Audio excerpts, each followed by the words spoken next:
నాన్న మీరు రోజు న్యూస్ పేపర్ చూస్తున్నారు కదా? అవును. ఏదైనా గవర్నమెంట్ జాబ్స్కి ప్రిపేర్ అవుతున్నావా? లేదే.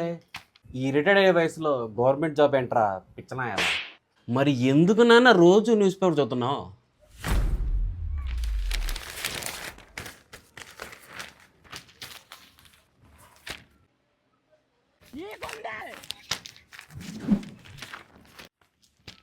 సరే అయితే ప్రపంచంలో రిచెస్ట్ పర్సన్స్ 5 పేరు చెప్పరా నువ్వు చూద్దాం. ఇంకెవరు?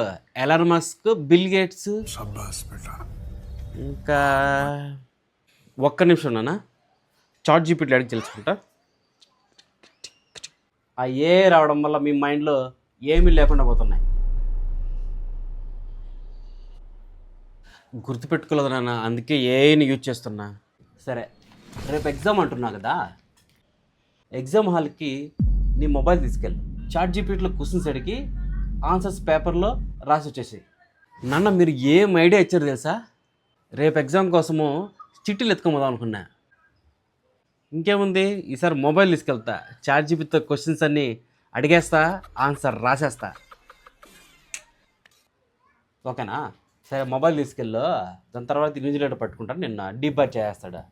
తర్వాత నీకు నేను 4 గొర్రెలు 2 బర్రెలు తీసిస్తాను, మెప్పుకుంటా ఉంది.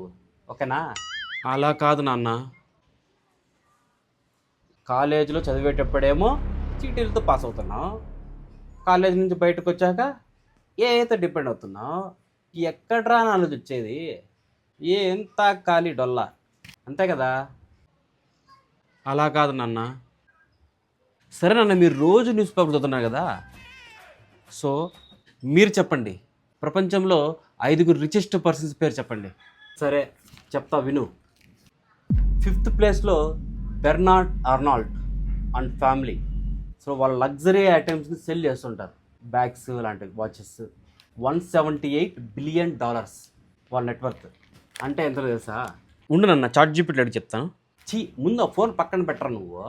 $178 బిలియన్ కన్వర్ట్ చేస్తే ఇండియన్ రూపీస్లోకి నేను చెప్తా చూడు. ఇదిగో 1 billion equal to 100 crores. 1 billion అంటే 100 కోట్లు. 1 రూపీ ఈక్వల్ టు ఎన్ని రూపాయలు అంటే 1 rupee equal to 83 rupees. So 178 into 100 into 83, around 15 లక్షల కోట్లు. 15 లక్షల కోట్ల.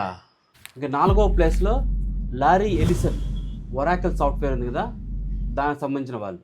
$192 బిలియన్ నెట్వర్త్.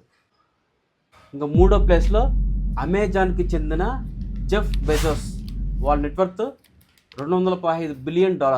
అమెజాన్ యాప్లో ఆర్డర్ ఇస్తాం, ఆ అమెజానే మీరు మాట్లాడేది? అవును అదే, వాటర్ పెడతా ఉంటా కదా, ఆ అమెజానే. ఓ. 2nd ప్లేస్లో మార్క్ జుకర్బర్గ్. నువ్వు ఎప్పుడు ఫేస్బుక్లో టిక్కు టిక్కు టిక్కు అని మెసేజ్ పెడుతుంటావు కదా, సో అతను మార్క్ జుకర్బర్గ్, నెట్వర్త్ $216 బిలియన్. ఇంకా 1st ప్లేస్లో ఎవరు తెలుసా? Elon Musk, $342 billion. అంటే అక్షరాల 28 లక్షల కోట్లు నెట్వర్త్. వామ్మో. ఇంకో విషయం చెప్పేదా నీకు? నాన్న చెప్పండి. హిస్టరీలో richest person in the world, హిస్టరీలో ఎవరు తెలుసా నీకు? అంటే మాన్సా ముసా. నువ్వు అనుకున్న మాన్సా కాదాడా, ఇతను మాన్సా ముసా. 14వ శతాబ్దానికి చెందిన మాన్సా ముసా అనే మాలి దేశానికి రాజు. ఇది ఆఫ్రికాలో ఉంది. ఇతని దగ్గర గోల్డ్ బీభత్సంగా ఉంటుందన్నమాట. అప్పట్లో ఆఫ్రికానే అత్యంత సంపన్నమైన దేశం. ఇప్పుడు చూసావు ఎలా ఉందో, చాలా దీన పరిస్థితిలో ఉంది. ఆయన 1324 అరౌండ్ ఆ టైంలో హజ్ యాత్రకి బయలుదేరాడు. కొన్ని వేల సైనికులతో, సేవకులతో ఒంటెలతో బయలుదేరినాడు. ఒంటెల మీద బంగారము అవంతా వేసుకొని దారింటూ పంచుకుంటూ వెళ్ళాడు. ఆ పంచిన ప్రాంతాలలో బంగారం విలువ చాలా పెరుగుతూ వస్తుంది అప్పటి నుంచి.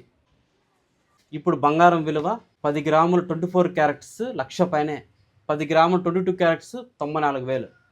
ఏం చెప్పానన్న, హిస్టరీలో గోల్డ్ గురించి ఇప్పుడు ఈ గోల్డ్ రేటు గురించి ఏం కంపేర్ చెప్పారు. అందుకే చెప్పేది, నీ మొబైల్లో ఉన్న ఏఐని కాదు నమ్మేది, నీ మైండ్లో ఉన్న ఏఐని నమ్ము. అప్పుడే నీ మైండ్కి ఏదో ఒక నాలెడ్జ్ పెరుగుతుంది. అప్పుడు ఎన్ని ఏఐలు అబ్బాయి ఏఐ వచ్చినా కూడా వాటిని నువ్వు గ్రిప్లో పెట్టుకుంటావు. అవునన్న, నీ మెదడుకి దానికంటే ఎక్కువ పదునైన మెదడు ఏఐ ఉంది. సో ఈ ఏఐతోనే ఆ ఏఐ వర్క్ చేస్తుంది, అది గుర్తుపెట్టుకో. సో మొన్నటికి మనం న్యూస్లో చూసావా, 12,000 మంది టీసీఎస్లు తీసేశారు. ఎందుకు? ఏఐ వల్ల. ఎవరైతే కనిపెట్టారో వాళ్ళనే తీసేశారు. వాళ్ళు కనిపెట్టలేదు అనుకోండి, వేరే వాళ్ళు వాళ్ళు హ్యూమనే కదా కనిపెట్టింది. ఏఐని కనిపెట్టింది ఎవరు? హ్యూమనే. మీరేం చేస్తున్నారు? చీటీలు పెట్టడం, కాపీలు కొట్టడం అలా చేస్తున్నారు. మానుకో, ఇవన్నీ మానుకో, మార్చుకో, తెలివిని పెంచుకో. అవునన్నా, లేదంటే ఏఐని ఎప్పుడు వాడాలో అప్పుడు మాత్రమే వాడు. ప్రతిసారి చిటికి మాటికి వాటికి పేటికి చూటికి ఏఐని వాడినాం అనుకో, నీ మెదడులో బుర్ర మాత్రం ఉంటుంది, అందులో గుజ్జు పనికిరాదు, దేనికి పనికిరాదు. గుర్తుపెట్టుకో, మార్చుకో, పెంచుకో. ఓకేనమ్మా.